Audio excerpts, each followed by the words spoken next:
ആ പിന്നെ ഒരു കാര്യം മറന്നുപോയി പറയാം. നമുക്ക് കിട്ടാത്ത സമയങ്ങളുണ്ടല്ലോ.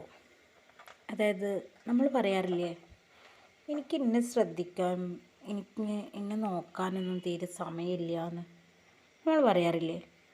ഞാനൊരു കാര്യം ചോദിക്കട്ടെ, നമുക്ക് കിട്ടാത്ത സമയങ്ങൾ അത് എത്ര വലുതായിക്കോട്ടെ ചെറുതായിക്കോട്ടെ, നമുക്ക് നമ്മളെ നോക്കാൻ, നമുക്ക് വേണ്ടി സമയം ചിലവഴിക്കാൻ കിട്ടാത്ത ആ സമയങ്ങൾക്ക് പിന്നെ എന്ത് വിലയാണ് നമ്മുടെ ജീവിതത്തിലുള്ളത്? ശരിയല്ലേ? നമുക്ക് വേണ്ടി സമയം ചിലവഴിക്കാൻ നമ്മൾ സമയം കണ്ടെത്തണമെന്നാണ് എൻ്റെ അഭിപ്രായം. കാരണം ലൈഫ് ഒന്നേ ഉള്ളൂ, അത് ഇതാ പറയുമ്പോഴത്തേന് തീർന്നും പോകും. അപ്പം നമുക്കിഷ്ടമുള്ള ഭക്ഷണങ്ങളൊക്കെ കഴിച്ച്, നമുക്കിഷ്ടമുള്ള കാര്യങ്ങളൊക്കെ ചെയ്ത്, മറ്റുള്ളവർക്ക് വേണ്ടി സമയം ചിലവഴിക്കണ്ടെന്നൊന്നും ഞാൻ പറയുന്നില്ല. പക്ഷെ നമുക്ക് വേണ്ടിയും എപ്പോഴെങ്കിലുമൊക്കെ നമ്മളിഷ്ടങ്ങൾക്ക് വേണ്ടിയും സമയം ചിലവഴിക്കാൻ നമ്മൾ ബാധ്യസ്ഥരാണ്. പിന്നെ കുറേ കാലങ്ങൾക്കിപ്പുറം ഞാൻ എനിക്ക് വേണ്ടി ജീവിച്ചില്ല, ഞാൻ മറ്റുള്ളവർക്ക് വേണ്ടി ജീവിച്ച്, അതൊന്നും ആർക്കും കേൾക്കാൻ താല്പര്യം പോലും ഉണ്ടാവില്ല.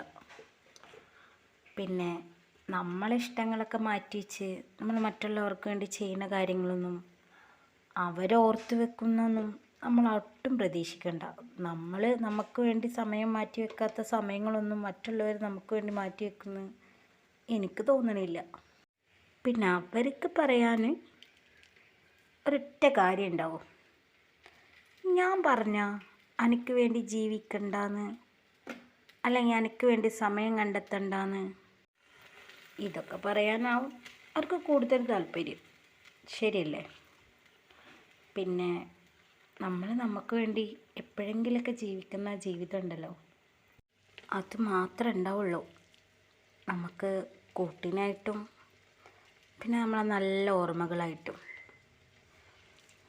അപ്പോൾ നമുക്ക് വേണ്ടി ജീവിക്കാൻ നമ്മൾ സമയം കണ്ടെത്താതെ മറ്റുള്ളവർക്ക് അത് ചെയ്ത് ഇത് ചെയ്തു എന്ന് പറയുന്നതിലൊന്നും വലിയ കാര്യമുണ്ടെന്ന് എനിക്ക് തോന്നണില്ല. ജീവിതം എപ്പോഴും നമ്മളെ കൈവിട്ട് പോകുന്ന സമയം വരെ നമ്മളത് തിരിച്ചറിയാനും പോകുന്നില്ല. അതുകൊണ്ട് ഹാപ്പി ആയിട്ട് നമുക്ക് വേണ്ടി കുറച്ചെങ്കിലും സമയം നമുക്ക് വേണ്ടി മാറ്റി വെക്കാൻ എല്ലാവരും ഒന്ന് ശ്രദ്ധിച്ച് നോക്കിയേ. അതൊരു സെൽഫ് കെയറിങ്ങിൻ്റെ ഭാഗം കൂടിയാണ്. അപ്പോൾ എങ്ങനെ?